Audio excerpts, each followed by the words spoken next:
Sai che pensavo, ma perché non si va a vivere a Fuerteventura? Alle Canarie? Sarebbe una bella idea. Ma dicono che non sono più quelle di una volta, che ci sono troppi italiani, che non ci sono case, che non c'è acqua, che non si trova lavoro, gli stipendi sono troppo bassi, che il costo della vita è troppo alto, che gli italiani hanno portato la malavita. Quindi dopo tutto quello che ho detto, non lo so se è più il posto per andarci a vivere, o almeno sembra così da tutto quello che dicono. Ma sarà proprio così? Io ho i miei dubbi. Wake up, today's gonna be a good day. Wake up, today's gonna be a good day. Wake up, today's gonna be a good day. Wake up, today's gonna be a good day. Wake up, today's gonna be a good day. Purtroppo si è impadronita, diciamo, questa idea un po' negativa sulle Canarie che un po' disincentiva tante persone che si vogliono trasferire a prendere la decisione, perché ormai dicono ma tanto non è più il posto adatto. Invece scoprirete in questa intervista che tutte queste brutte dicerie sulle Canarie sono solo delle falsità. Oggi parleremo di Fuerteventura e intervisteremo Nico e Ika, una giovane coppia che ha già 3 figli e vive là da ben 7 anni. Vedrete che in questa isola c'è tanto lavoro, si può guadagnare bene, ci sono tante opportunità e c'è tanto ancora da poter fare a Fuerteventura. Io non mi voglio dilungare, vi voglio solo dire che questa intervista è ricchissima di informazioni. Noi tendiamo sempre a fare interviste complete, però questa veramente, Nico e Ika sono stati veramente super dettagliati nelle informazioni. Quindi noi dopo questa intervista siamo sicuri che è un posto in cui vale la pena trasferirsi e siamo sicuri che vi verrà tanta voglia anche voi di andarci. Io non vi dico altro, vi lascio all'intervista e noi ci vediamo alla prossima. Ciao! Ciao Nico, ciao Ica, come state? Buonasera, tutto bene? Ciao, come Buonasera. stai? Bene, molto bene, grazie. Voi com'è lì a Fuerteventura? Innanzitutto ti ringrazio tantissimo per darci Grazie la a voi. possibilità di poter, insomma, no, Ica, farci conoscere un pochino di più nel web perché siamo molto limitati alle isole Canarie, proprio puntando praticamente il 100% dei nostri sforzi su questo arcipelago e grazie quindi per essere qua. Tu cosa dici? Che si sta molto bene, fa anche caldo, è già estate. Accedo l'aria condizionata. Qui devo dire che fortunatamente, lo vedremo forse fra un attimo, magari ce lo chiederai, le isole Canarie è bello sempre. Non proprio tutto l'anno, ma diciamo che 350 giorni all'anno in spiaggia ci puoi andare, Ecco, specialmente nelle isole quelle orientali. ok. E voi siete a Fuerteventura, giusto? Giustissimo, sì, siamo a Fuerteventura che è praticamente insieme a Lanzarote l'isola più vicina all'Africa. Siamo a neanche 100 chilometri dalla Mauritania, dal deserto del Sahara e abbiamo tanta, diciamo, affluenza sia a livello culturale ma anche climatica con appunto la costa africana che è davvero attaccata dove siamo noi. Tanta polvere, tanta sabbia, climaticamente più caldo rispetto a altre isole, più ci si allontana chiaramente dall'Africa, più è fresco e più è verde anche. Questa è una cosa che differenzia tantissimo questo arcipelago perché è un piccolo continente. Poi ci spiegherete bene nei dettagli, anche perché noi abbiamo fatto un'intervista sulle Canarie con Marta, che fra l'altro salutiamo, che lei vive a Las Palmas a Gran Canaria, però ecco ci tenevamo anche, siccome in tanti ce l'hanno chiesto, anche a fare un'intervista diciamo più specifica su Fuerteventura e poi anche a sapere un punto di vista diverso da chi come voi anche lì vive lì, lavora lì, quindi ha un altro tipo di lavoro magari da Marta, quindi ecco ognuno ha la sua esperienza, quindi ci faceva proprio piacere sapere un po' più di voi e di Fuerteventura. Intanto Io ho visto che eh? era un'intervista su Gran Canaria, ma apposta non l'ho guardata per non farmi influenzare. Non l'abbiamo guardata volutamente perché abbiamo detto, qua mi sa che se adesso intervista noi, e meno male che non l'abbiamo guardata, siamo proprio vergini oggi al Bene, riguardo. bene. Allora, intanto vi volevo dare il benvenuto, che ancora non ve l'ho dato, e dirvi che è un piacere avervi ospiti qui con noi, a Italian Globetrotters, e ora partiamo Grazie. con le domande, eh? Via. Vamos. Allora, intanto, prima di parlare più nello specifico e parlare chiaramente della vostra esperienza, di che lavoro fate, eccetera, volevamo sapere un po' di voi, quindi presentatevi un po' per chi non vi conosce, perché anche voi avete un canale YouTube, un profilo Insta, insomma, siete molto attivi sui social e tra l'altro noi vi abbiamo conosciuto anche attraverso delle persone che ci seguono e dei nostri amici che ci hanno fatto presente di voi, perché a volte, visto, uno sì, è sempre su YouTube, sui social, ma magari quel canale, quel profilo magari non lo vede, quindi grazie a loro che vi abbiamo conosciuti saluto, diteci un po' di voi, da dove venite e come mai siete arrivati lì. Allora, noi arriviamo da Como, siamo due ragionieri, ci siamo conosciuti a scuola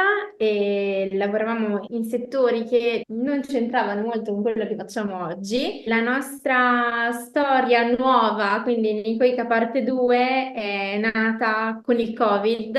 Per farci compagnia e fare compagnia dall'altra parte dello schermo abbiamo iniziato a fare delle live tutti i giorni e da lì poi abbiamo reso pubblico quello che facevamo nella vita e abbiamo poi aperto la nostra società di servizi immobiliari e ne parliamo anche sui social, insomma. Ok, bene. Che lavoro fate voi allora lì oggi? È un lavoro un po' particolare perché offriamo dei servizi immobiliari, ma lo facciamo in una chiave un po' diversa, per certi versi un po' più giovane e un po' più smart perché utilizziamo tantissimo i social, ma sostanzialmente offriamo servizi immobiliari che sono la compravendita, l'affitto, la vacanza, la ristrutturazione e la costruzione. Così, per farla breve. Allora, io magari per essere un pochino più completo cerco di spiegare che normalmente in Italia siamo abituati ad avere l'elettricista che fa l'elettricista, non taglia il muro, quello lo fa fare al muratore, lui mette la canalina, mette il cavo, poi chiude e lo fa fare a un'altra volta a un altro muratore. Qui invece un po' per la scarsità di manodopera in generale, per manodopera non si intende solo l'uso delle manine, ma in generale di ogni tipo di attività, nelle isole minori come per l'appunto è Fuerteventura, a differenza di Gran Canaria e Tenerife, che sono definite le isole maggiori, le isole capitaline, si dice in spagnolo, diciamo che qui devi per forza, se vuoi progredire nella tua attività, saper fare un pochino tutti gli step della tua attività, della serie che se hai una casa vacanza, tu fai check-in, tu fai check-out, tu fai pulizie, tu fai manutenzione, tu prendi i soldi, tu fai contabilità, tu la ristrutturi, devi farti tutto tu, perché se ti appoggi a terzi distruggi il piccolo guadagno che hai, però allo stesso tempo hai anche il grande limite di doverti affidare a una terza persona che spesso, è brutto da dire, qua alle Isole Canarie non è mai molto professionale. Questo perché alle Isole Canarie ci sono tanti punti a favore, ma quello del lavoratore professionista con la P maiuscola, come diciamo noi in Italia,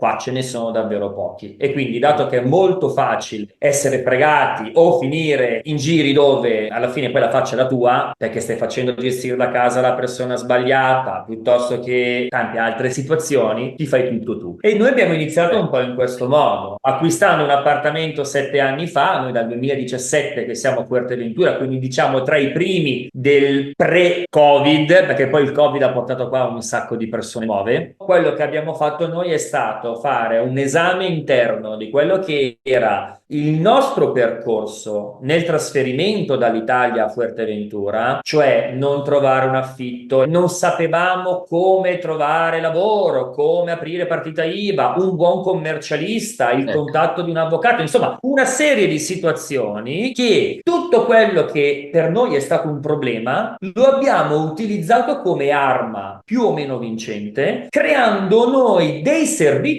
per tutto ciò che a suo tempo noi non avevamo trovato appunto nelle persone che ci offrivano i loro di servizi. Chiaramente non è che facciamo tutto noi, fa un po' ridere detta così, abbiamo tantissime persone che collaborano con noi ed è grazie a loro che la baracca funziona comunque. Sì, è una grande squadra, tante volte Nico Ica sono solo due ragazzi giovani, ma in realtà, che poi io non sono anche più tanto giovane, però in realtà ci sono dietro tantissimi ragazzi e è 90% conduzione italiana, tutte partite IVA, tutti assunti, tutti regolari, e questo già, ripeto, per un'isola come Fuerteventura è una chimera, perché nella maggior parte dei casi c'è tanto nero, c'è tanto sottopagato, e quello che cerchiamo di fare noi è avere insomma delle condizioni che ci rendono tutti soddisfatti di quello che poi è il progetto Nico Ica. Questo è riassunto un pochino il nostro lavoro, quello che facciamo, che spazia spazia dalla ricerca immobiliare per un acquisto, per un trasferimento, oppure per un affitto da messa a reddito. Poi chi me lo gestisce, se si spacca un tubo, l'assicurazione, l'avvocato, il tribunale, insomma avere un'unica entità che poi fa riferimento a due persone, che tutte le volte che mi chiami suona il telefono e noi ci siamo, un po' come se fossimo a Milano con te, mentre tu invece sei a 2000 rotti chilometri da noi. E effettivamente questo è un servizio che noi, quando ci siamo trasferiti, avremmo voluto avere, che non c'era. Penso che questo sia uno, forse se non il più grande, ma uno dei più grandi problemi che magari uno che si vuole trasferire all'estero ha, o magari tanti decidano di non andare anche per questo motivo, perché dicono vado lì, ma poi come faccio? E le tasse, quello per essere in regola, a chi mi rivolgo? Questo è un grande problema. E in questo caso qui uno sa che si può rivolgere a voi e quindi ha già, diciamo...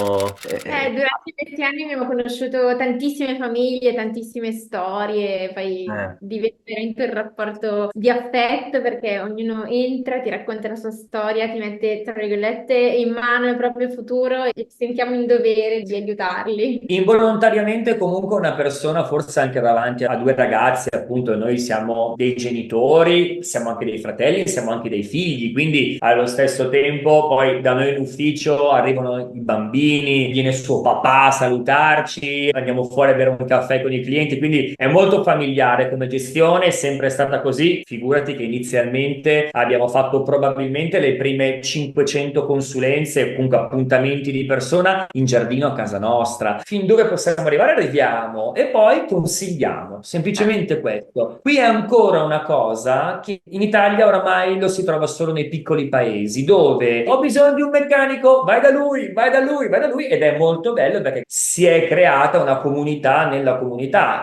Siete un punto di riferimento che, come dicevo, appunto, è fondamentale per chi viene lì e non conosce nulla. Quindi anch'io, se andassi a vivere all'estero, la prima cosa che vorrei è cercare qualcuno che sa dove indirizzarmi perché ci vive già. Quindi questa è la cosa fondamentale, secondo me. E proprio ora che abbiamo parlato di lavoro, vi volevo chiedere la situazione lavorativa lì alle Canarie com'è. Ora dividiamo un attimo se uno volesse trovare un lavoro da dipendente o se uno volesse aprire un'attività in proprio. Da dipendente com'è? Cioè, il lavoro c'è, gli stipendi sono buoni. In generale di lavoro ce n'è tantissimo, sia di Ok. dipendente che da autonomo. Quello che diciamo sempre, sempre tutti è che basta avere tanta voglia di lavorare. L'aspetto magari un po' più complicato è trovare una casa dove vivere, però per quello che è il lavoro è facilmente reperibile. Sicuramente ci sono zone con più pressione turistica dove i contratti sono magari un pochino più precari, un po' all'italiana, e ci sono magari le zone più capitaline o cittadine dove i contratti sono molto più sicuri e molto più di protezione verso il lavoratore. Anche come autonomo ci sono tantissime opportunità, la pressione fiscale sicuramente ti sorride molto di più,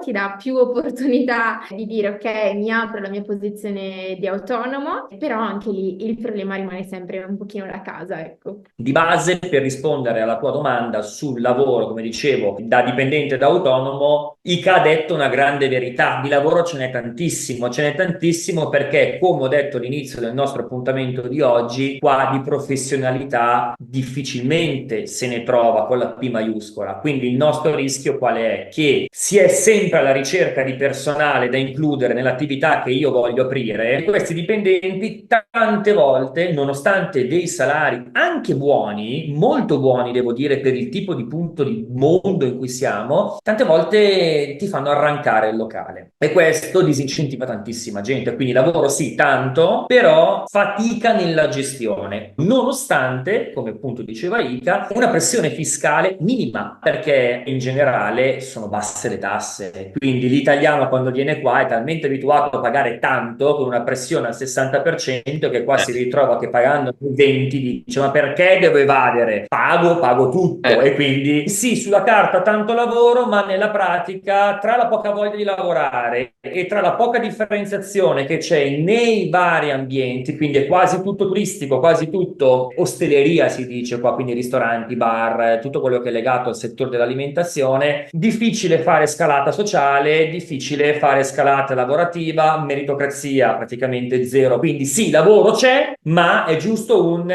incasso per pagarmi i costi fissi, e sbarcare il lunario non è più facile come prima. Ecco, questa è una cosa che è molto importante dire, ed è difficile trovare qualcuno che ancora oggi ammette questa cosa, perché c'è ancora questo sogno delle isole Canarie: vado là con 200.000 euro, non faccio più nulla.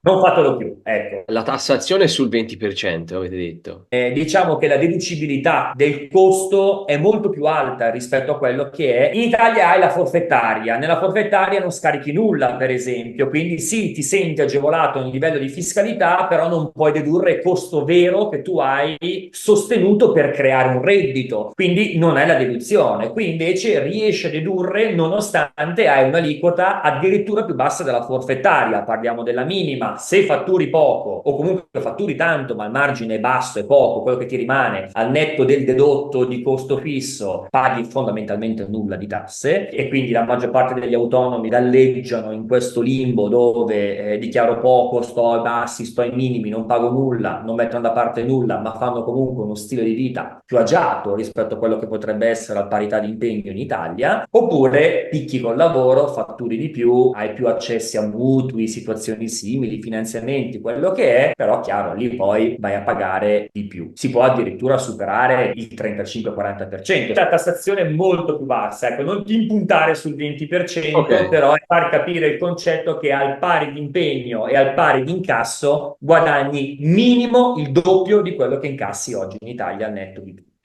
Che non è male. Gli stipendi avete detto che sono abbastanza alti, ma per fare un esempio, quanto può guadagnare uno che fa un lavoro, diciamo, da dipendente? Penso che i lavori siano più nel settore turistico lì. Allora, qualsiasi lavoro ci sono sempre pubblicati sul bollettino ufficiale le basi orarie di pagamento. Quindi Mm. la Spagna è molto ferrea su queste cose, e quindi c'è sempre un salario minimo da dover rispettare, e sono del tutto dignitosi. Ecco, non ci si deve immaginare stipendi da fame, a meno che questi non arrivino da contratti che è meglio non citare neanche. Sì, esatto, come dici tu, normalmente comunque si tende sempre a tenere come idea una paga minima di 10 euro all'ora, che per essere comunque nel sud Europa, specialmente nelle isole dove comunque a livello vacanziero si incassa molto di meno rispetto a quello che si può incassare nel sud Italia, faccio un esempio, gli stipendi sono comunque più alti. E l'isola di Lanzarote e Fuerteventura in particolare sono due isole dove nel settore immobiliare, nel settore della costruzione e nei settori dell'ostelleria, quindi ristoranti, specialmente quelli un pochino più stellati, ci sono dei prezzi che sono molto più alti rispetto a Tenerife e Gran Canaria. Quindi è un'assurdità pensare che in un'isola minore tante cose costino di più rispetto a un'isola maggiore dove c'è più servizio, c'è più opportunità, c'è più di tutto, c'è anche più qualità tante volte. Non vergogniamoci a dire che su certe cose le isole minori sono terzo mondo, oppure si strapaga una costruzione di una casa quando in realtà a Tenerife a 300 euro in meno al metro quadro riesco magari ad avere una qualità superiore. Normalmente chi viene a vivere a Fuerteventura non viene qua per fare carriera, viene qua perché è alla fine della carriera, oppure carriera proprio non la vuole fare, quindi vuole godersi i soldini che si è guadagnato. Chi vuole fare carriera, chi vuole diventare famoso, chi vuole diventare bravo, non sceglie Fuerteventura, non sceglie Lanzarote, non sceglie La Gomera. E quindi i pochi, probabilmente che per sbaglio sono finiti qua e vogliono fare qualcosa perché hanno l'età anagrafica per farlo, perché io ho 33 anni, non posso pensare di andare in pensione. C'è talmente tanto lavoro che arriverete addirittura a dire non posso di più, cioè quindi non ti posso seguire. E questa è un'assurdità, magari per chi ci segue dall'Italia e dice sono venuto lì in vacanza, non c'era niente, era tutto fermo. In realtà da dietro le quinte ci sono dei cinesini, in questo caso lo siamo noi, che lavoriamo tutto il giorno in retrobottega per far funzionare questo ambiente, perché attenzione, è un ambiente di 120.000 abitanti con 6 milioni di passeggeri all'anno. Se tu gli togli i bambini, i ragazzi in età non lavorativa, ragazzi in età lavorativa che non lavorano perché surfano tutto il giorno, o pensionati o ereditieri, quanta gente lavora a Fuerteventura? E questo ti fa capire un attimo le proporzioni. Questo farà piacere a tanti italiani che magari vorrebbero venire a vivere e lavorare lì. Dico, cavolo, c'è tanto lavoro, allora informiamoci, andiamo. C'è sicuramente tanto da fare, tante idee che qua non sono state ancora sviluppate, che non c'entrano nulla con l'immobiliare e con il settore della ristorazione, potrebbero essere sviluppate, perché oggigiorno anche chi sceglie Fuerteventura lo sceglie per viverci, non solo più per investire, basta. E quindi potrebbe essere anche bello creare dei servizi per il cittadino, portare l'acqua nel deserto, dico tante volte io. E noi stiamo lavorando parallelamente a Nico Iga su dei progetti appunto così, che attualmente non possiamo ancora chiaramente svelare perché è un piccolo mondo, però sono dei progetti proprio portati a creare uno sviluppo dell'isola e a sua volta si spera attirare un certo tipo di abitanti che attualmente scelgono altre mete perché per l'appunto, tolto il bel mare, la bella spiaggia, l'ozio e il clima, cosa rimane in quest'isola? Dopo un po' la gente se ne va, specialmente la gente che è un po' di qualità. Vedendo alcuni vostri video ho visto che la situazione un po' lì sta cambiando. È vero che il governo sta pensando di attuare delle restrizioni per chi vuole venire a vivere lì, una legge, no? Per far venire solo certi tipi di persone, oppure per ora è tutto libero? Di proposte ce ne sono sempre tantissime e arrivano dai più disparati gruppi politici, più o meno grandi e più o meno influenti. Poi un conto sono quelle specie di notizie che fanno cassa di risonanza tra i più rumorosi e un'altra cosa invece è poi quello che viene realmente poi applicato e che entra in vigore o applicabile addirittura. Non che sia giusto, che sia sbagliato, ma penso che calpesti dei diritti che va oltre a qualsiasi altro tipo di discorso e sinceramente non credo che possa mai essere attuato veramente. Alle Isole Canarie ci si dimentica molto spesso che siamo in Europa, con tutti i pro e tutti i contro che ci sono. Ci sono persone che vengono alle Isole Canarie pensando di trovare un paradiso fiscale, ma a tutti gli effetti non è un paradiso fiscale. Potrebbe essere un po' definita come la Livigno, che noi in Lombardia andiamo a comprare le sigarette, i liquori, il cioccolato, a far benzina. Stessa cosa si potrebbe dire anche per chi viene qua che magari vuole delocalizzare l'impresa italiana piuttosto che averla in Bulgaria alla Porta alle Canarie e avere particolari incentivi. Ecco, questa seconda cosa magari sì, perché di incentivi stiamo parlando, essendo che le Isole Canarie, essendo in Europa, sono comunque molto distanti dall'Europa, ci sono una serie di agevolazioni che vengono fatte sia dalla vicina Spagna, che poi di fatto le Isole Canarie fanno parte della nazione Spagna, ma al contempo anche di aiuti, fondi europei a non finire, un sacco di agevolazioni, dagli sconti a proprio soldi che vengono elargiti a destra manca per portare la gente a vivere qua. Perché, ripeto, tolto il mare, tolto il sole, uno ha anche bisogno di servizi a tutto tondo e soprattutto per ogni età, dal bambino al pensionato. Noi dobbiamo ricordarci che alle Isole Canarie siamo appunto in Europa e come ci piacciono tutti gli aiuti, i fondi europei, dovrebbe piacerci anche l'europeo, in questo caso l'italiano, che sceglie di venire a vivere in un altro paese Schengen. Quindi noi abbiamo degli accordi che sono di un continente che è l'Europa, di cui l'Italia e la Germania e in questo caso la Spagna fanno parte, e quindi il canario indipendentista, ho detto giusto o sbagliato, ho aggiunto 2 lettere in più, però il concetto dell'indipendente che fa pensare che tutto il mondo dei canari non voglia il turista, non voglia l'italiano, perché ci sono tante frasi contro gli italiani, alle Canarie non vi vogliamo più, andate via, mangia spaghetti, eccetera, eccetera.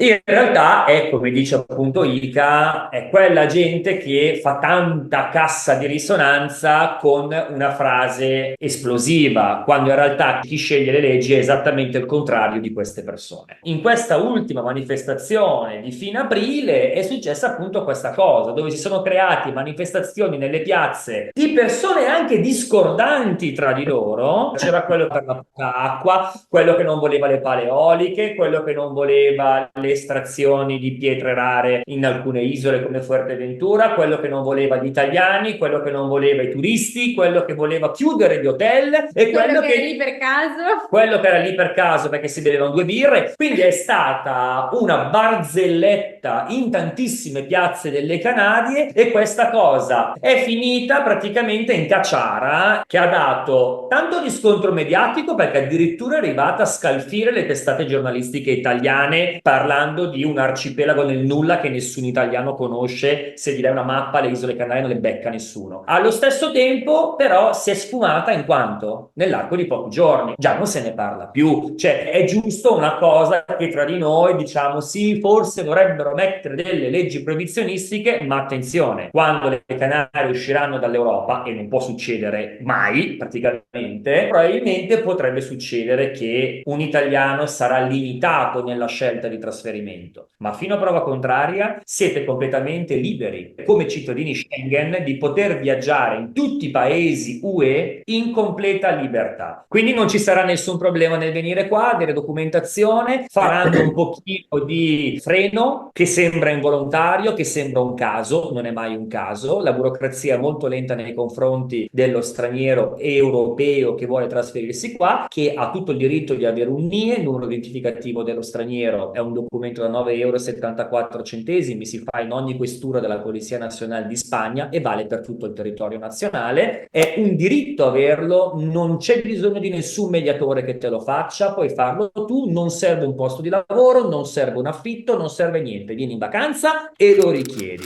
Semplicemente l'iter burocratico è molto complicato volutamente per disincentivare il curioso a far lavorare un funzionario certo. pubblico per niente, Mhm. perché gente che veniva qua, oggi è nuvolo, ciao, vado in polizia, faccio il NIE, che poi non gli serviva perché non tornava più in Spagna, e questo ha rallentato la burocrazia anche poi sfortunatamente nei confronti di chi in realtà ha desiderio a venire qua e grazie al NIE può fare una serie di cose come comprare una casa, cercare un lavoro, aprire partita IVA, e chi più ne ha più ne metta. Questo NIE è, diciamo, il passo primario che deve fare uno che viene a vivere lì. È la cosa più importante, Ecco. lo possiamo comparare un pochettino magari al codice fiscale italiano, Mhm. comunque un numero di identità in tutto e per tutto, rappresenterà poi un documento di identità che per gli europei è senza foto, perché sarà sempre valida la carta d'identità o il passaporto del proprio paese di provenienza, però è imprescindibile per fare qualsiasi cosa che è un pochettino di più di una vacanza.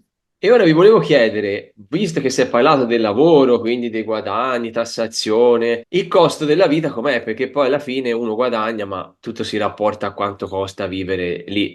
Devo fare una premessa perché io non torno in Italia dal 2019, quindi quando Mm, mi chiedono costa come in Italia, non te lo so dire. Per quello che ci dicono tantissimo i clienti, no, nel senso che è aumentato anche qui sicuramente, non si riempie più il carrello della spesa come magari si faceva 7 anni fa con 80 euro, però comunque da quello che capisco dai vostri racconti, comunque è molto più conveniente ancora che fare la spesa in Italia. Sicuramente il prezzo del carrello schizza, però penso ovunque quando in un paese estero andiamo alla ricerca del prodotto italiano. eh. Allora sì, il prodotto italiano costa anche il doppio rispetto magari che in Italia, però se si vuole mangiare un prodotto locale di media qualità, il risparmio secondo me è ancora sensibile su quello che è la spesa. Idem acqua e luce, mi sento di dire che sono molto accessibili, soprattutto perché alle ore del giorno, le ore di luce e il caldo è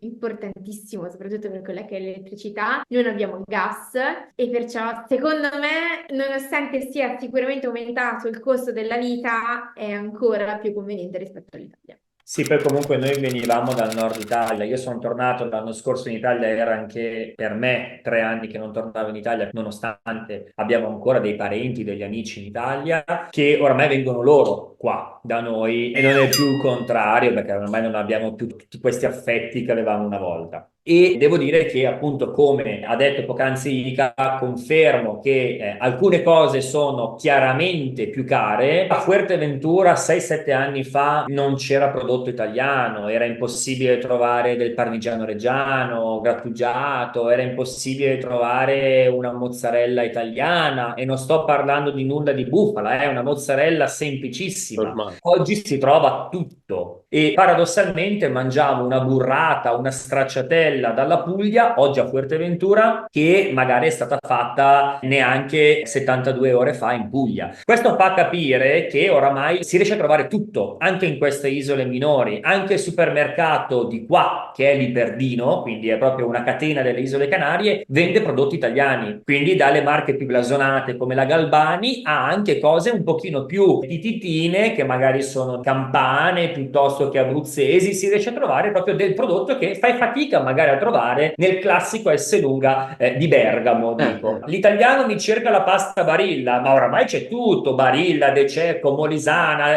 quella fatta al bronzo, cioè trovi tutto, ma davvero tutto. Pensa che oggi ho letto l'annuncio di un corso sovvenzionato dal Cabildo, che è quindi l'organo principale di ogni isola, per fare un corso di cucina italiana. Sì, perché comunque siamo sempre visti come i migliori dal punto di vista culinario e dal punto di vista del design. E per design si intende davvero dalla costruzione della casa alla moda. Quindi anche qua, nonostante ci sia tanto pregiudizio, perché comunque noi qua siamo pizza mafia mandolino, cioè questo è quello che è a Fuerteventura l'idea dell'italiano medio, piccola isola, pochi abitanti. L'italiano è entrato a gamba tesa, vie intere di locali italiani, di attività di italiani, perché vuoi o non vuoi, noi italiani creiamo sempre comunque impresa, più o meno professionale, ma creiamo impresa, creiamo lavoro, creiamo successi ed insuccessi. Come dico sempre, a non fare nulla non si sbaglia, ma facciamo così tanto noi italiani all'estero. E che cavoli, è ovvio che una volta ogni tanto qualche errore si fa, e quando si fa questo errore, italiano ha fatto questo, italiano ha fatto quest'altro. È ovvio che se su 1000 ce n'hai 50 che fanno danni, questi fanno la cassa di risonanza e rovinano il buon nome degli altri 950. Io devo dire che la proporzione è questa. Noi per lavoro ci spostiamo spesso nelle altre due isole capitaline. A Gran Canaria c'è tanti italiani buoni. A Tenerife, nel sud,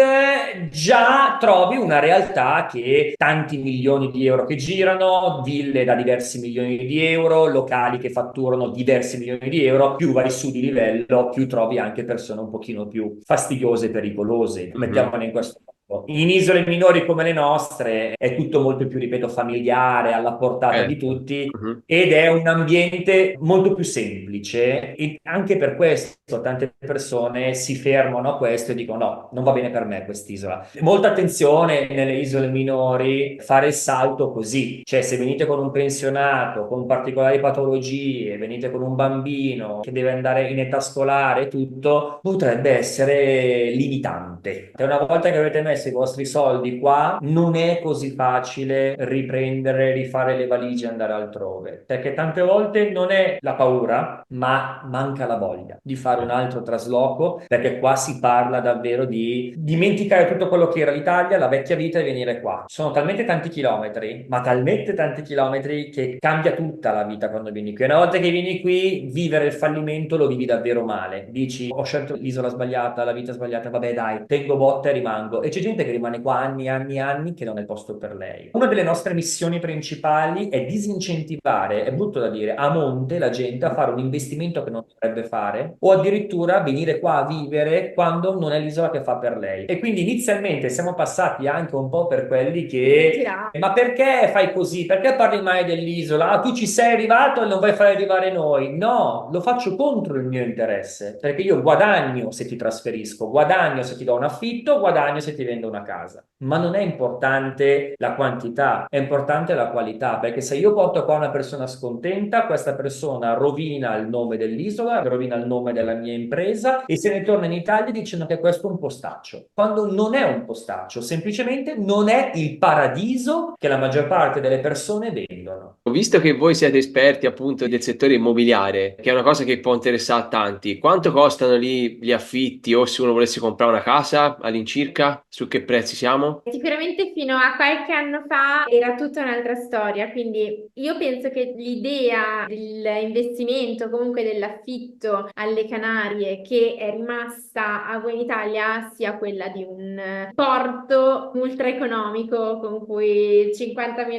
euro la vita risolta. Non è così. La difficoltà di trovare le case dove vivere, che vi dicevo prima quando si parlava del lavoro, perché i prezzi di acquisto di un immobile sono saliti tanto. Io direi soluzioni pronte da vivere senza lavori da fare, veramente eccezionali, in buona posizione. Io credo che sotto i 90.000 sia praticamente introvabile, salvo veramente rarissime eccezioni, ma credo di poter dire quasi introvabile. E di conseguenza anche gli affitti non sono più accessibili come lo erano una volta, perché viene tanto da puntare il dito contro il proprietario di casa che vuole affittarti magari un immobile a un prezzo alto, magari anche sui 750-800 euro a salire, ma si deve sempre pensare che questo immobile costa il doppio di quello che costava quando gli affitti erano 500. Quindi i prezzi degli affitti non sono doppiati, ma magari i prezzi delle compravendite anche di più che raddoppiati. Fino a una manciata di anni fa si andava solo a Gran Canaria o a Tenerife, si faceva la vacanzina 15 giorni a Natale, a marzo, a ottobre e poi si tornava nel proprio paese di origine, bello bello finiva lì. I canari e gli spagnoli in generale avevano in mano tutta la gestione delle isole. Poi è nata questa cosa, perché no? Mi trasferisco alle Canarie, il pensionato, perché non vado giù per lavorare, perché vabbè, perché vado giù a lavorare. Invece piano piano è andata crescendo questa cosa fino a portare oggi proprio famiglie in età lavorativa che vengono qua e dicono io me ne vado da quello che è il mio ambiente triste, con austerity, con un welfare pessimo come potrebbe essere l'Italia, per vivere in un ambiente sicuramente migliore di quello da cui tu arrivi. E quindi questa cosa porta tante persone a dire io sto bene qua, perché effettivamente se tu trovi il tuo lavoretto, il tuo giro e magari paghi un affitto 100 euro più caro rispetto a altre zone, ma non ti serve la macchina, non hai i caloriferi in casa, le bollette sono incluse nell'affitto, internet è incluso nell'affitto, le spese condominiali sono incluse nell'affitto, la piscina condominiale è inclusa nell'affitto, il giardiniere che ti taglia la pianta davanti a casa è incluso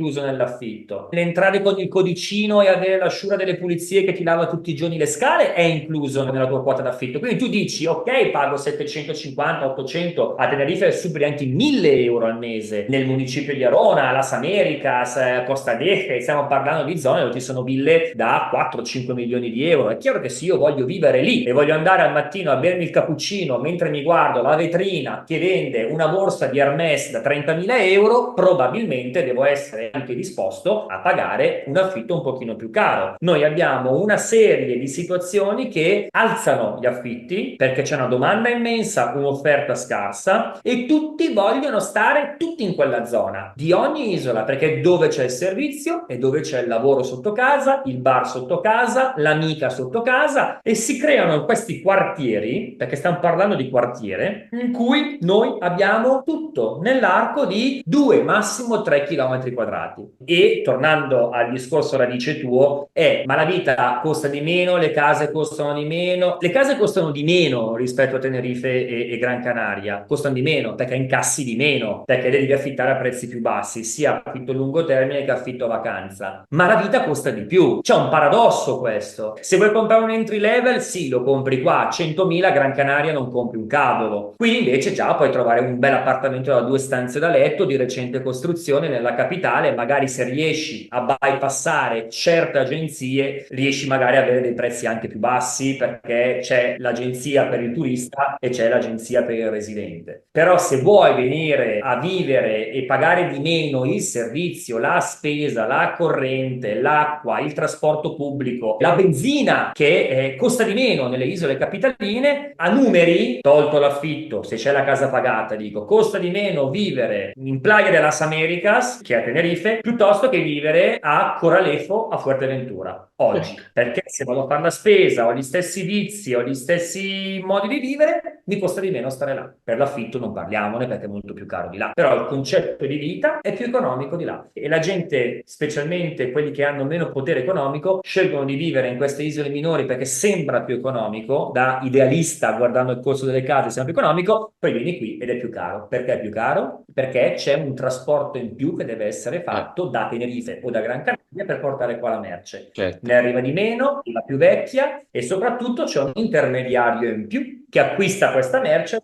su queste isole, guadagnandoci dei soldi. Se uno capisce questo, capisce il perché che costa di più. E capisce perché a Tenerife ci sono 7 volte gli abitanti di Fuerteventura. E se uno volesse venire lì da pensionato, che prima ne parlavate, ci sono delle agevolazioni, nel senso che, come può essere per certi paesi, vengono tassate meno la pensione, quindi è conveniente, oppure no? Allora, senza dilungarci troppo, in Eh, breve, sicuramente la pressione fiscale anche sulle pensioni è minore. Ci sono sempre dei però, che sono, ad esempio, per avere questa agevolazione fiscale ci sono degli obblighi, ad esempio l'iscrizione all'AIRE, che è il registro degli italiani residenti all'estero, e senza questa registrazione non è assolutamente possibile procedere con null'altro di questa defiscalizzazione, comunque poi la sanità e la residenza qui. Ed è un passo molto importante perché si pensa di poter tenere il piede in due scarpe e approfittare dell'agevolazione qui e intanto continuare magari a fare mente indietro più in là che qui o avere continuamente il medico lì e tutti questi aspetti. Ci sono delle categorie di persone che hanno più o meno agevolazione, ci sono dei livelli proprio in quantità di denaro che magari vengono più o meno tassati o anche nulla. Sì, come dicevi tu, la maggior parte dei pensionati la prima cosa che ti dicono è: ma la mia pensione lì quanto vale di più? C'è proprio questo ragionamento: vado giù perché ho questo vantaggio economico. Il vantaggio economico è l'ultima cosa che tu devi pensare, quello che dico amico pensionato, perché devi pensare a una serie di situazioni come la sanità pubblica, la vicinanza all'ospedale. Ad esempio a Fuerteventura abbiamo un unico ospedale generale, che è l'ospedale Virgen de la Peña di Puerto del Rosario, ha compiuto 40 anni proprio pochi mesi fa, e effettivamente se tu vai a vivere a 90 chilometri su una strada tra l'altro provinciale, che se becchi il pullman davanti o becchi il pick up con la capra nel cassone rischi magari di morire nel mentre, capisci? Quindi è meglio, probabilmente in base anche a quello che è la tua condizione clinica oggi, ma anche quella di fra 10 anni. Tante volte si pensa oggi, pensionato di 70 anni, ma io sto bene, sì, ma fra 10 anni ne ho 80. Quindi cerca un attimo di capire che se non ti vuoi ritrovare a 79 anni a dover cambiare casa perché devi avvicinarti alla capitale, magari organizziamoci già ora con logica, cerchiamo un posto dove clinicamente a livello sanitario e tutto sono tutelato, io, un'ipotetica moglie o marito, e al contempo tutto l'iter burocratico che serve per avere qua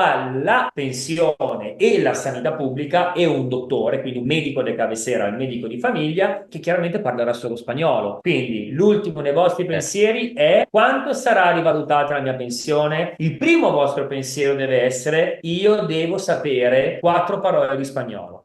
Quindi prima di fare i conti, andare su Google a vedere quanto mi dà in più la pensione alle Canarie, che vi dico già sarà probabilmente avere una mensilità in più al netto di tutto, come se aveste una 14ª in Italia, ecco, ve lo dico già così a grandi. Annualmente, Esatto, con 150 euro in più al mese, più o meno, a grandi linee. ok. Poi c'è più, c'è meno, chiaro, però a grandi linee, e non è quello che fa la differenza. La differenza lo fa quando io vengo a vivere sul territorio, non parlo una parola di spagnolo e devo dipendere da terzi per fare cose ovvie. Quindi l'obiettivo, tra i tanti di Nico Ica, è: evita di venire qua e dover pagare 2, 3, 4 volte le cose perché non sei autonomo. Devi renderti autonomo quanto prima. È normale che tu i primi mesi dipendi da terzi, ma evitiamo di dover dipendere da terzi che cercano scorciatoie nella vita e, pur di lavorare poco, cercano di fregare il più possibile l'ultimo arrivato e chiedere venderli a peso d'oro cose che in realtà dovrebbero essere d'ufficio o poco più. E paradossalmente il nostro canale YouTube è nato in questo modo. Quando un cliente mi aveva detto: Nico, voglio fare il NIE, mi hanno proposto di farlo a 150 euro se lo faccio solo io, ma se lo fa anche mia moglie, mia figlia e mia suocera o mia mamma ci fanno lo sconto 500 euro tutti. Ma gli ho detto: ma scusate un attimo, ma sapete cosa costa? Io capisco che certe persone qua debbano arrabattarsi, però sai cosa faccio? Un bel canale YouTube, che tra l'altro già c'era, e faccio un video su come fare il NIE a 9,74 euro.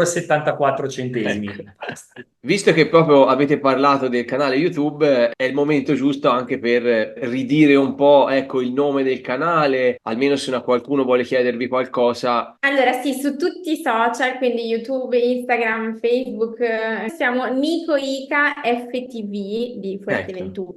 E se avete bisogno di contattarci in privato, in descrizione dei nostri contenuti di YouTube trovate sempre il suo numero di telefono, il mio no, altrimenti nei messaggi in direct di Instagram e Facebook, se sono cose semplici vi rispondiamo al momento, se invece sono cose più lunghe vi rimandiamo un'altra volta su WhatsApp. Di base non c'è nessuno che risponde al posto mio, quindi quando volete parlare con Nico Ica c'è sempre il buon Nico con il suo cellulare, perché nonostante la difficoltà di tutto ciò preferisco sempre rispondervi io, perché non mi piacerebbe mai l'idea che magari pensate che state messaggiando con me e in realtà c'è un dipendente o peggio ancora un'intelligenza artificiale che risponde. Tutte le volte che ricevete un messaggio, anche solo per un'informazione, sono sempre io. Questa è una cosa che mi piace dire perché mi porta via diverse ore al giorno. Mi premeva dirlo perché non l'ho mai detto in 700 video sul nostro canale, mai detto. Vero. Quindi sono sempre io quando uno scrive al nostro numero.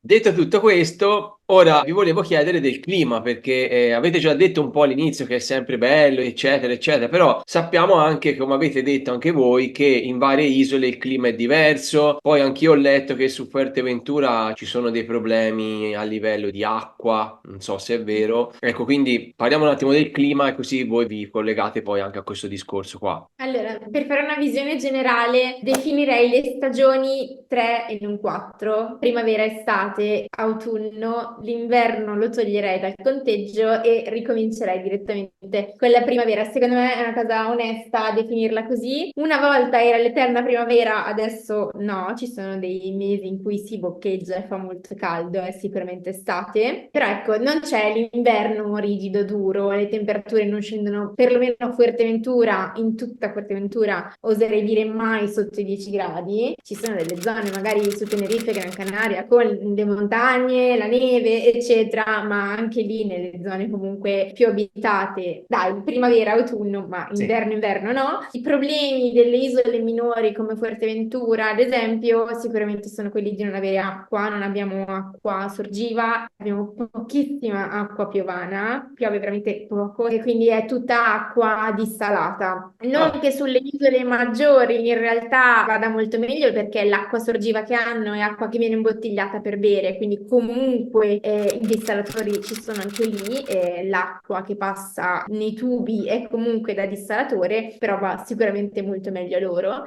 Sicuramente non si può evitare di fare un cenno a quella che è la calima, che è un fenomeno di terra e altre particelle in sospensione che ultimamente si verifica sempre più spesso e rende il cielo giallino, l'aria molto pesante da respirare. Chi ha problemi respiratori sicuramente accusa abbastanza il colpo. Consigliano ad anziani e bambini di evitare di uscire, specialmente a correre, quindi di fare respiri molto profondi e in quelle giornate, dipendendo se è più fresco o più caldo, la temperatura può essere molto più fresca o molto più calda, data proprio da questo strato spesso che amplifica o ci allontana dal sole. Questo strato arriva dall'Africa, porta con sé di tutto, anche cose molto brutte come particelle d'amianto, come piombo, ed è per questo che appunto Sanidad consiglia appunto alle fasce quelle più deboli di evitare di uscire nei giorni particolarmente forti di calima, che in passato c'erano praticamente solo 2 o 3 occasioni all'anno per un paio di giorni ogni volta, principalmente nell'isola della Graziosa, Lanzarote e Fuerteventura e qualcosina di Gran Canaria, specialmente nel nord. Attualmente devo dire che sta aumentando in tutte le isole, sta arrivando anche nelle altre isole come Tenerife, sempre in forma marginale rispetto a noi, e qua sta arrivando come delle vere e proprie tempeste di sabbia, ma non è la sabbia che ti senti in faccia, perché realmente a livello delle case, delle persone non c'è, si crea una nebbia gialla. Abbiamo fatto proprio un video con scritto che cos'è la calima, quindi si viene qua per vivere una vita migliore, qualitativamente migliore, ma nei giorni di calima, ecco, forse La qualità dell'aria è pessima. è come vivere a Sesto San Giovanni, ecco. Insomma, una situazione assurda perché sembra di essere su Marte. Però faccio un piccolo appunto tra i tanti fatti oggi. Se voi mettete giù un fiore e lo bagnate, viene su tutto in quest'isola. Quindi assolutamente la moda della forestizzazione di Fuerteventura sta nascendo nelle teste di tante persone, tra cui la mia. L'obiettivo di creare degli angoli verdi o addirittura dei boschi o delle piccole foreste è per noi molto importante e credo che su Fuerteventura inizieremo questi progetti completamente no profit e lo annuncio anche con te per poter insomma creare un domani un punto verde sull'isola, perché come ben sai il verde attira umidità, crea nuvole e a sua volta crea pioggia, e l'unica cosa che manca a queste isole oggi, specialmente in un momento di forte cambiamento climatico mondiale, è appunto questo, quindi creare punti verdi e favorire il naturale sviluppo della pioggia. Questo sarebbe una bella iniziativa, un bel progetto. Speriamo che vada a buon fine, dai. Dita incrociate. Quindi l'acqua lì è tutta acqua dissalata del mare? E acqua dissalata abbiamo circa 900 pozzi che sono stati fatti negli anni quando Fuerteventura era la fattoria delle isole Canarie, principalmente allevamento, poca agricoltura, però è tutta acqua salmastra. Quindi è erroneo dire che non ci sia acqua nel sottosuolo, perché ce n'è Non tantissima, potabile. ma non c'è acqua potabile, quindi gli unici animali che possono sopravvivere bevendo acqua salmastra sono i felini e caprini e ovini. Quindi Fuerteventura è piena zeppa di gatti allo stato brado e di capre. Il simbolo di Fuerteventura è per l'appunto una capra, per questo motivo. È l'animale proprio per antonomasia dell'isola, che si è mangiato pure quel poco verde che c'era Noi a livello invece naturale. abbiamo E col discorso della raccolta differenziata, iniziative green, dove detto che ci sono le pale eoliche, queste cose qui, no? Com'è l'isola? È abbastanza green, è avanti su queste cose oppure no? Allora, la gestione di quella che è la spazzatura è un disastro, Eh. ovunque, in tutta l'isola, da nord a sud, e sicuramente siamo ancora molto molto indietro. Per quello che invece sono le iniziative green, quali paleoliche, fotovoltaico, eccetera, c'è una parte di isola che vorrebbe dire sì, andiamo, facciamolo, e un'altra parte di isola che dice no, che brutto, mi rovina il paesaggio. A Fuerteventura bisogna dire che la spazzatura ha un costo fisso per ogni casa, imprescindibilmente dal numero di occupanti della stessa, dalla grandezza dell'immobile. Qua si parla di circa 45 euro annuali per ogni appartamento, per ogni villa, per ogni situazione abitativa, a prescindere se la casa è abitata o non è abitata. Come mai costa così poco? Perché il servizio di raccolta viene fatto, sì, assolutamente, non troverete spazzatura per strada, è pulitissimo. Vivere alle isole Canarie una vacanza o una permanenza vi sembrerà di essere in Svizzera, talmente tanto è pulito, talmente tanto ordinato. Davvero qua si lavano le strade, si lavano i marciapiedi, è tutto molto ordinato, perché ricordiamoci, è a forma di turista, quindi se c'è sporcizia il turista non viene più. Però di base c'è una scarsa cura da parte del residente, che non è per forza il nativo, di tutto quello che c'è attorno. Quindi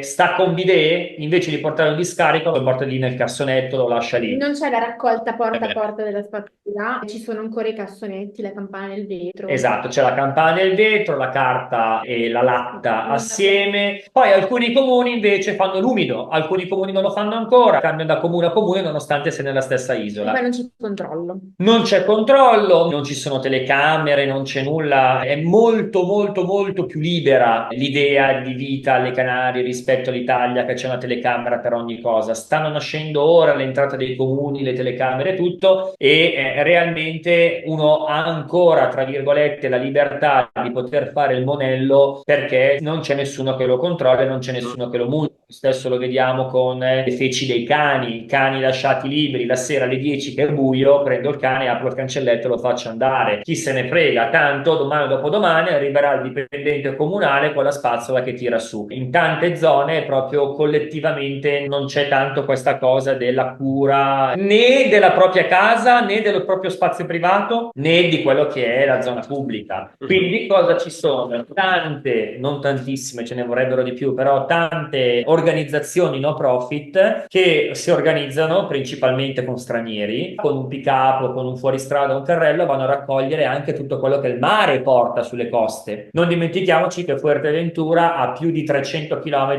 di costa girandoci attorno e nella maggior parte dei casi sono libere e sono anche difficili da raggiungere queste coste qua. Grazie a queste persone, a queste organizzazioni, anche grazie a loro, oggi abbiamo una costa meravigliosa e soprattutto un'isola molto più ordinata e molto più pulita di quello che uno si aspetterebbe. Ultimo, non meno importante a livello climatico, è il vento che c'è alla Graciosa, Lanzarote, Fuerteventura. Non è una costante come tutti dicono, ma se il vento dà fastidio, come dà fastidio anche a noi che viviamo qua, non crediate che a noi non ci dia fastidio. Chi dice che il vento gli piace dice una bugia, anche se fa windsurf, perché gli piace quando è al mare, ma non quando è in casa e ti spezza l'albero. Non è forte il vento qua, da spezzare un albero, non è mai forte, non ha raffiche forti, salvo casi sporadici. È un vento costante. L'Aliseo arriva da nord-est e picchia tutto l'anno sempre da quella parte. Quando soffia da sud vuol dire che viene a piovere, quando soffia da ovest potrebbe venire il mare un po' di burrasca, ma in realtà è sempre da nord-est e grazie all'Aliseo che Fuerteventura e Lanzarote hanno un clima più temperato e vivibile, specialmente da luglio a ottobre, a differenza di Gran Canaria e Tenerife, che sono isole assolutamente perfette per l'inverno, ma torride in estate. Quindi il sud di Gran Canaria e di Tenerife da giugno a ottobre per molte persone è complicato. Isole come Fuerteventura e Lanzarote sono un pochino più stabili grazie a questi venti che garantiscono sempre temperature mai eccessivamente calde. Quindi se noi abbiamo 30 gradi, a Gran Canaria ce ne sono 45, ecco per intenderci. La temperatura non va mai a temperature troppo alte, quindi comunque è un clima perfetto, nel senso che non è mai né troppo caldo e neanche mai freddo alla fine. Noi abbiamo 8 mesi all'anno più o meno 22-23 gradi negli orari di punta. Fino alle porte di giugno sarà più o meno così, 17-18 al mattino e poi arriva 22-23. Più vai nell'entroterra più fa caldo, più vai sulla costa più è fresco, specialmente a nord. Poi arriva l'estate, quindi luglio, agosto, settembre, ottobre, ci butterei dentro anche novembre, che ottobre è il momento migliore per venire, che siamo magari anche a 32-33 di picco, però mediamente siamo mai sopra i 28. Sono secchi, sono ventilati, ripeto, non ci sono raffiche, quindi è un vento costante come se fosse un phon, ti fa vivere sempre come diciamo metà maggio in Italia, che è un po' quando stai meglio, quando vedi pensionati e bambini al mare o a settembre, ok? È la stessa cosa, però tutto l'anno. È un clima perfetto per chi piace il mare, il sole, il caldo. A C'è me piace. tantissima luce, c'è un clima piatto, piove 10 volte all'anno quando è tanto, quindi puoi immaginare. Per chi come me è molto meteoropatico, che ogni giorno di nuvola, ogni giorno di pioggia, un giorno buttato, ha fatto bingo qua. E i Canari come sono? I Canari, cioè lì di Fuerteventura, ma in generale, ecco. Secondo me sono in realtà, in fin dei conti, molto simili a noi, divergono nella tranquillità, nel senso che se la prendono molto di meno, non passa nada, non succede niente, lo facciamo domani, non ti preoccupare, e divergono specialmente sul lato culinario. I canari veri proprio mangiano cose che per noi stanno fuori dal normale, tipo la pasta condita con, non lo so, i wuster e le patatine fritte e il sugo di pomodoro tutto insieme. Però per il resto secondo me, anche come cultura, siamo molto simili, in fin dei conti. Più rilassati loro, però siamo simili. Il canario oramai lo si trova con la lente di ingrandimento, perché oramai qua tra turisti e i pochi residenti che oramai sono trasferiti o figli di gente trasferita, abbiamo un'affluenza anche tanto dal Latino America, Argentina, Venezuela, Colombia, quindi sono tantissime persone che hanno 1 o 2 generazioni, sono venute qua, anche Cuba, Santo Domingo. Tutte queste persone diventano un purpurì e quindi è forse uno dei posti più multiculturali che puoi trovare in Europa oggi. E poi vi volevo fare una domanda, visto che voi siete una famiglia, quindi avete dei figli, una domanda importante perché già andare all'estero è comunque un grande passo, poi con figli ancora di più, perché uno si chiede se il posto è adatto, la sanità, le scuole. Lì com'è per le famiglie? Cioè cosa si fa, come si socializza anche con la famiglia, con i figli, le scuole, lo consigliereste? Ecco, parlateci un po' della vostra esperienza come famiglia. Allora, mamma, dici tu un attimo com'è con i bambini la differenza, vai. Allora, secondo me è sicuramente un porto sicuro per la crescita dei bambini. Io lo trovo senza quei pericoli che fanno venire l'ansia, magari dei quartieri malfamati che possiamo trovare in Italia. Ecco, quello lo toglierei, non c'è, è molto più tranquillo come ambiente e sicuramente c'è molta più empatia tra i banchi di scuola, anche a livello sanitario. Io personalmente, per come ho cercato di gestire la sanità della mia famiglia, mi sono sempre trovata abbastanza bene. Penso, spero e ci metto tutta la speranza nell'ambito di istruzione. Mi auguro che migliori ancora. Ha tanto margine di miglioramento. Secondo me si può fare di meglio, si può fare di più. Però ecco, chi ha i bambini piccoli oggi ha ancora un lasso di tempo, di anni, per quella che poi è l'istruzione un po' più importante, quindi le medie, le Mhm. superiori, per migliorare. Tra l'altro, per chi magari ha dei guadagni più bassi, una famiglia numerosa o non so, un figlio disabile o uno dei genitori disabile, per esempio, ci sono tantissime agevolazioni a livello scolastico, sia per quelle che sono le rette, sia pubbliche che private, il trasporto, insomma, è tutto più empatico, è tutto molto più rapporto scuola-famiglia più diretto, ecco. Concordo, niente da aggiungere, brava. Penso sia anche impagabile il fatto che dei figli e dei bambini piccoli possano nascere e crescere in un'isola così, in un paesaggio così, con il mare, è un tipo di vita anche diverso, no? Penso rispetto al Pensa, nostro. tu pensa che io la domenica pomeriggio la passo sempre con i bambini e li porto al mare. Cascasse il mondo, se è un giorno particolarmente brutto, andiamo al mare vestiti con la felpa e lanciamo i sassi nel mare. Cioè, per dire, il giorno più triste che Più potresti triste. fare. Quindi puoi immaginare i giorni quelli belli, vai ogni giorno in una spiaggia diversa, gli fai fare le loro 2 ore di sole che comunque fa Va benissimo. benissimo. Fa benissimo proprio a livello psicologico. Il Eh, bambino esce molto più sereno, molto più tranquillo, senza dover avere tutto quello stress che magari è generato da delle aspettative che noi in Italia abbiamo nei nostri confronti e quindi le passiamo ai nostri figli, dove devono sempre essere ordinati, puliti, fantastici. Cioè, non è che li mandiamo in giro come ok, però qua sono più liberi. Ci sono ancora persone che qua vanno a fare la spesa a piedi nudi per dire perché arrivano sì, sì, dalla sì, spiaggia. Non è certo. che non ti fanno entrare, non ti giudicano. Chiaro che se Eh, puoi andare con le scarpe è meglio, però la gente è abituata. Io ho fatto un atto notarile per una villa da 400.000 euro 2 settimane fa, quindi anche qualcuno che il soldino, voglio dire, ce l'aveva, non proprio l'ultimo degli ultimi, e lui è venuto con il costume e l'infradito. Perché io gli ho detto, ma cavoli, ma siamo da un notaio, sarebbe... Ah no, ma Nico, ma io non è la prima compravendita che faccio alle Canarie, io vado sempre così, non mi giudicano. Quindi in realtà è un po' un estremo questo, però per farti capire. Nessuno certo. andrebbe dal notaio per firmare un atto notarile No, in costume infradito. guai, guai. Ah, sì, e Eh, questo ti fa capire l'accettazione collettiva come è. Puoi essere di ogni religione, di ogni situazione tua, economica, privata, sei sempre accettato. Questo vuol dire vivere alle Canarie, questo vuol dire andare in vacanza alle Canarie. Quindi è completamente ammesso andare in spiaggia e trovarti l'ottantenne nudo che fa il bagno, è normalissimo, cioè non si giudica questa mhm. cosa. E questa è una cosa che tante volte noi non siamo pronti, noi italiani, ad avere questa libertà a tutto tondo. Certo. Quindi figli rilassati, ma anche i genitori rilassati, perché anche per voi sarà una vita più rilassata, no? Questo è un tasto dolente.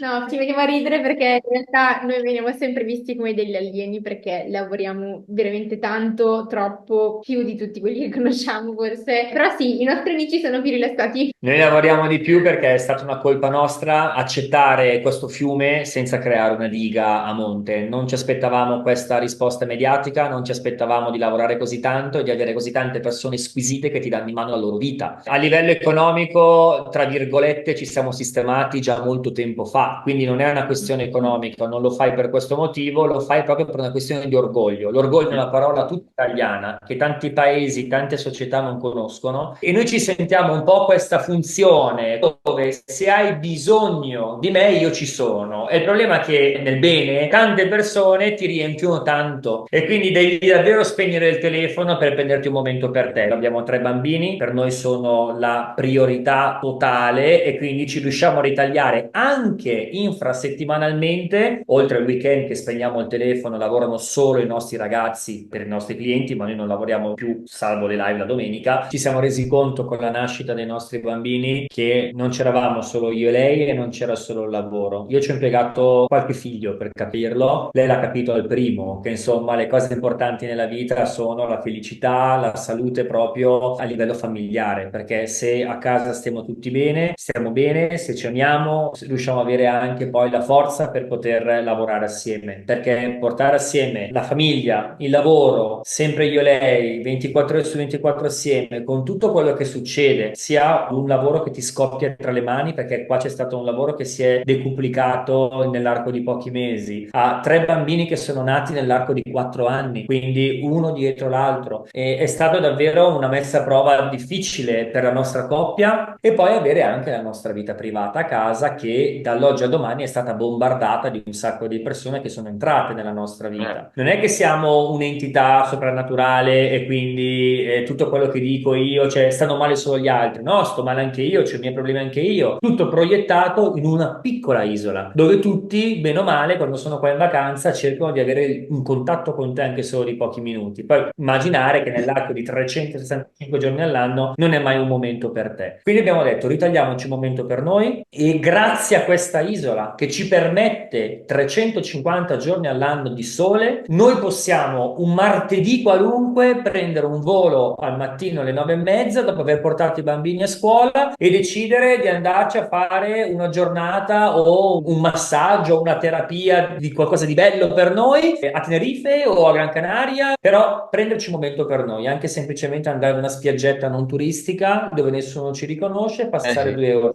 Io voglio dire che per me Fuerteventura è la mia valvola di sfogo perfetta perché mi permette di lavorare così tanto, essere così efficiente, perché appena posso, appena ho 10 minuti, in 2 sono in spiaggia e ne ho altri 8 per dedicarmi a me e questo è molto importante.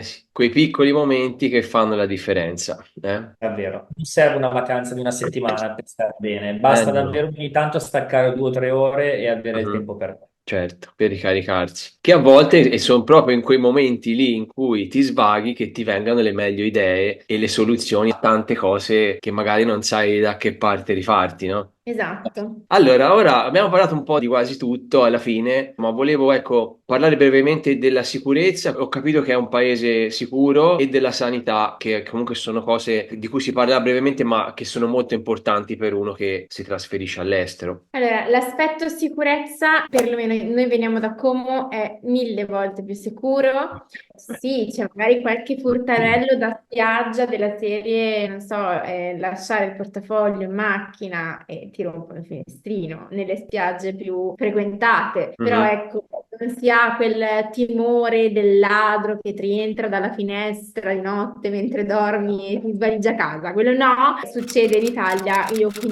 perlomeno fuori te non l'ho mai sentito, quindi aspetto sicurezza direi che ho già detto tanto, ho già Hai detto detto tutto. tanto, sì. Per quanto riguarda la sanità, è un argomento ampissimo, non è pubblica come in Italia, è semi-pubblica, nel senso che si ha accesso alla sanità solo se si lavora in regola, come Eh, dipendenti o come autonomo, oppure se si riceve una pensione, sempre se da pensionato mi sono iscritto AIRE, eccetera, eccetera. Ok. E non è che io arrivo, vado, mi faccio assegnare il medico di base e ho accesso alla sanità. No, non funziona così, non esiste, bisogna sempre avere dei requisiti per poter usufruire dei servizi pubblici. Dopodiché, una volta che si è superato questo gradino, è pubblico al 100%, nel Mm. senso non si pagano ticket, gli esami del sangue sono completamente gratuiti, le radiografie, le visite specialistiche, quelle che sono nell'ospedale pubblico o comunque nei centri di salute pubblici sono pubbliche al 100%. Nessuno mai vi chiederà un euro. E di base funziona perché sono ospedali strutturati per rispondere ad esigenze sia del numero di residenti ma anche del numero di turisti che ci possono essere in quel momento. Quindi isole come Fuerteventura hanno un ospedale dove ci sono tantissimi infermieri presenti, pronti ad aspettarti, quando in realtà in pronto soccorso non c'è poi così tanta gente che ci va perché ci sono poche persone realmente. E quindi hai una risposta anche abbastanza veloce della sede che se vai in pronto soccorso normalmente ti chiamano dentro nell'arco di pochi minuti, cioè in Italia si parla addirittura di ore, qua no, si parla normalmente in 2 o 3 minuti ti chiamano dentro subito, nelle isole magari capitaline un pochino di più, però di base tutto molto più snello. Quindi è buono, anche perché lì, ecco, è un paese, diciamo, tropicale, ma non siamo in Asia o in Africa e abbiamo tutti i benefici dell'Europa, sia della sanità, anche come qualità di sanità. È un'ottima sanità. All'avanguardia, assolutamente. Purtroppo abbiamo avuto anche cose abbastanza gravi in famiglia negli anni e io non so se in Italia ne saremmo usciti indenni come alla fine ne siamo usciti indenni qua. Quindi Sinceramente. fortunatamente è una sanità di cui noi non ci possiamo lamentare, c'è chi si lamenta della sanità, ma noi, ripeto, ci siamo trovati sempre molto bene nonostante le sfighe e al contempo devo dire, grande punto di forza che hai ricordato tu appunto di essere in Europa, dato che bisogna sottostare a dei requisiti minimi che extra UE non ci sono ancora. Quindi hai i punti di forza di un paese subtropicale dove hai un clima comunque molto buono, senza avere, diciamo, i deficit che ci sono ancora in alcuni di questi paesi a livello sanitario. Se in più ti aggiungo che non esiste in nessuna delle isole Canarie animali pericolosi dal punto di vista di veleni, cose simili, tu pensa che Fuerteventura, che ha un 90% di zona desertica, nonostante questo, tu non troverai mai un serpente, non troverai mai un ragno velenoso, situazioni simili. Quindi sembra di essere in Australia a livello climatico, a livello estetico di ambiente, ma a differenza dell'Australia, puoi tranquillamente entrare in una grotta a Fuerteventura nell'entroterra con 40 gradi, 35 gradi, avendo la certezza che nessuna vipera, se sposti un sasso, ti andrà a morsicare o uscirti un animale pericoloso. L'animale più pericoloso che ti può saltare fuori è una capra piuttosto che un cane, però ecco, non è pericoloso neanche sotto questo punto. Questo è un super punto di forza perché, insomma, per tanti anche questo è un po' un punto dolente, il fatto degli animali pericolosi. Non ci sono ragni grossi, non ci sono animali, ripeto, di nessun genere. Non è che apri il water ti trovi il serpente nel water. Ecco, questo Ok, qua non c'è. Anzi, ci sono più serpenti e bisce in Italia che quelle che si possono trovare alle Canarie. Esattamente. appunto. Quindi al massimo ci si piglia un'incornata da una capra e basta, finisce lì. Esattamente. E mi riallaccio a questo discorso che hai fatto chiedendovi, riassumete un po' i pro e i contro, così li mettiamo tutti insieme di Fuerteventura. No, un pro e un contro unico perché in realtà hanno tutte e due la stessa soluzione, nel senso che manca ancora tanta qualità, ma è anche un pro perché c'è ancora tanta possibilità di crescere. Secondo me è il pro e il contro universale, non ci sono aspetti più importanti secondo me da citare di questo, c'è ancora tanto spazio per crescere e dipende da come lo si guarda, può essere sia un pro che un contro. Riassunto è questo. Concordo al 100%. Se posso aggiungere qualcosa è che alle Isole Canarie siamo nel vero cambio generazionale, ossia sono 50 anni che vengono prese d'assalto dai turisti, ma le isole minori come Fuerteventura sono solo 30 anni che realmente vengono prese d'assalto, 15. Questo sta cambiando completamente la visione da parte dei nativi dell'isola, della gestione dell'isola stessa. Quindi mentre oggi noi che veniamo veniamo da paesi molto sviluppati, ricordiamoci che l'Italia è stata terza potenza mondiale per qualche ora, ci siamo ritrovati a venire in un'isola, a vivere in un posto dove qua sfortunatamente ancora non hanno quel tipo di cultura, passami il termine, a cui siamo sottostati e cresciuti noi per generazioni e generazioni. Quindi oggi noi ci lamentiamo magari di una realtà che loro poverini ancora non capiscono, anzi sono molto bravi, molto più bravi di noi, perché loro sono passati dall'età della pietra a girare con macchine da 300.000 euro nell'arco di una manciata di anni, e stiamo parlando delle isole capitaline. Fuerteventura vive di riflesso di queste isole capitaline, tutto arriva dopo, arriva magari filtrato, ma arriva anche qua. Quindi sono davvero passati, e non è una battuta, dal dromedario, quindi dall'agricoltura, perché utilizzavano il dromedario per arare negli anni 70, a girare oggi con Mercedes da 150.000 euro. Gli stessi proprietari che hanno venduto parte di questi terreni per fare magari un hotel o per fare una parcellizzazione di ville per i tedeschi che tanto magari gli stanno sulle scale. Questo per dire che sono paesi che vedi ancora tanto un divario sociale. Tante volte la gente lo usa come dispregiativo dire passare dal cammello al Ferrari, che in realtà è brutto da dire, ma è un punto invece a favore che io voglio dire per giustificare, affermare, confermare quello che ha detto Ica poc'anzi, è appunto la rapida crescita che c'è stata in alcuni settori qua nell'arcipelago, ma in tanti altri ancora siamo, ahimè, troppo indietro rispetto all'Europa. La politica locale non ha ancora quelle competenze, quella cultura, quella struttura che magari una politica peninsulare, quindi Madrid, Valencia, Barcellona, potrebbe avere. Quindi, per concludere il discorso, noi abbiamo un grandissimo potenziale. È un po' come, io ce l'ho tatuata, la macchina di Ritorno al futuro. La metto un pochino più avanti, eccola qua. Questa cosa è un po' come se noi venissimo dal futuro. Io mi sono sempre visto in questo modo. Veniamo dal futuro, veniamo qua e possiamo davvero fare del bene, evitando tutti gli errori che la generazione prima di me e prima di te ha fatto l'Italia. Noi siamo il frutto degli errori delle nostre generazioni che ci hanno preceduto. Possiamo portare una qualità evitando questi errori e di ripetere gli errori che hanno portato l'Italia a quella che è oggi, insieme ad altri italiani, a inglesi, irlandesi, scozzesi, colombiani, cubani e tedeschi e spagnoli peninsulari. Potremmo creare un ambiente meraviglioso, il potenziale c'è, ci mancano le istruzioni, diciamolo in questo modo, però c'è tantissimo potenziale. Io credo che queste sono isole che potranno dare tantissimo alle nuove generazioni, perché i nuovi figli dei Canari non ragionano come i loro genitori. E quindi io credo i figli dei figli, incrociando le dita, potranno avere un'idea ancora più cosmopolita e a loro volta creare davvero un ambiente salubre per tutti e non più solo per i 4 cognomi delle 4 famiglie che da sempre qua gestiscono e stanno bene, facendo stare benino malino il resto della popolazione. Bella questa cosa che sembra come venire dal futuro, dove uno ha già visto queste cose, arrivi lì e sa già le cose che devono essere fatte, no? Le vedi già avanti. Ti ringrazio. È un po' come vedere il bicchiere sempre mezzo pieno. Noi cerchiamo di farlo perché ci sono tanti limiti a queste isole. Sembra tanto scontato, sembrano delle isole semplici e questo è il vero problema. Far passarle come isole semplici, facili in cui vivere, economiche, e tanto è facile, tanto tutti dicono che è bello e quindi sarà bello. No, è esattamente quello che chi non ti vuole far passare. Quindi è sempre meglio mettere un occhio critico su un ambiente che non c'entra assolutamente nulla con l'Italia. E se noi paragoniamo qua all'Italia, cominciamo a fare i paragoni, l'Italia vincerà sempre a mani basse. Non bisogna fare il paragone con l'Italia, non bisogna fare il paragone con il paesello da cui il 90% degli italiani, che siamo tutti dei provinciali, noi per primi arriviamo. Qui è diverso. Qui hai l'idraulico tedesco, hai il vicino di casa rumeno, è normale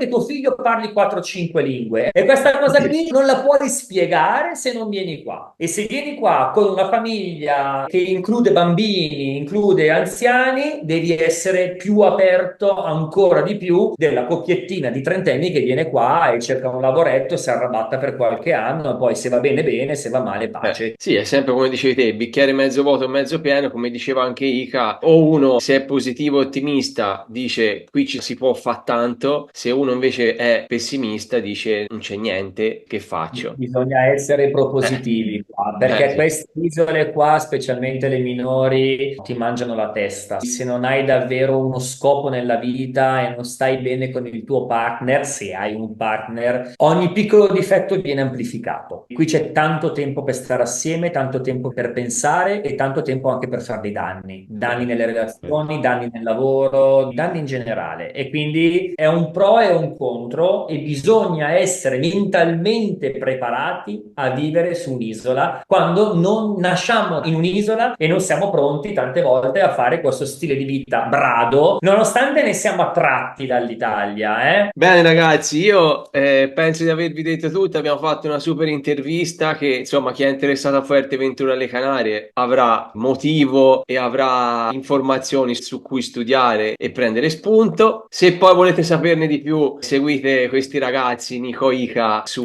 YouTube, Instagram, abbiamo detto prima tutti i social, no? Poi li metteremo comunque in descrizione, così potete prendere direttamente informazioni da loro e vedere appunto anche dei video che loro fanno specifici su Fuerteventura. Vi possiamo far scrivere, no? Dalla gente, sì. Assolutamente sì, assolutamente Ok. sì. Grazie mille. Grazie mille per questa intervista, ci ha fatto davvero tantissimo piacere, eravamo quasi anche emozionati prima di partire. Grazie mille, quindi il nostro Grazie a appuntamento voi. finisce qui. Grazie per il lavoro che stai facendo per far conoscere Grazie a quindi il voi. paese al di fuori dell'Italia, seguire questi italiani expat che non hanno abbandonato la nave come tanti vogliono dire, semplicemente stanno esportando tanto dell'Italia, cercando di fare del bene in un paese che magari forse oggi ci merita di più del nostro paese nativo, che tra tasse, spremiture varie non ci avrebbe mai portato oggi a 28 e 33 anni ad avere quella serenità economica e lavorativa e privata che riusciamo oggi ad avere qua a 3 ore e 50 da Milano. E quindi questa è una cosa che secondo me è impagabile e racchiude tutta questa grandissima intervista fatta con un canale che, ripeto, merita tanti iscritti, che è il tuo, perché porta davvero voce al di là di quello che sono le barriere nazionali che cercano di ovattare bellezze italiane e ovattare problemi esterni e viceversa. È la libera informazione e la stai facendo davvero, quindi ti voglio fare i miei complimenti. Grazie mille, grazie anche a voi per la disponibilità. Ragazzi, iscrivetevi a questo punto al canale nostro e al canale di loro, Beh, così, certo, ovviamente. così non vi perderete mai tutte queste informazioni. Esatto, e in base al riscontro, magari se volete, faremo un altro incontro assieme, magari di persona. Troviamo il modo di invitarti in una delle nostre case un paio di notti, molto volentieri, pubblicamente Certo, dal vivo. volentieri. E modo magari di berci un caffè assieme e farci 2 storie su Instagram. Lasciamo questo dubbio agli spettatori. Ci rivedrete assieme e di Ci vedete persona. assieme? Dai, bomba, Grazie fantastico. Ciao ragazzi, un abbraccione. Una buona serata. A Un presto. saluto ai nostri Italian Globetrotter da Fuerteventura. Grazie, ciao. Ciao. Wake up, today's gonna be a good day. Wake up, today's gonna be a good day. Wake up, today's gonna be a good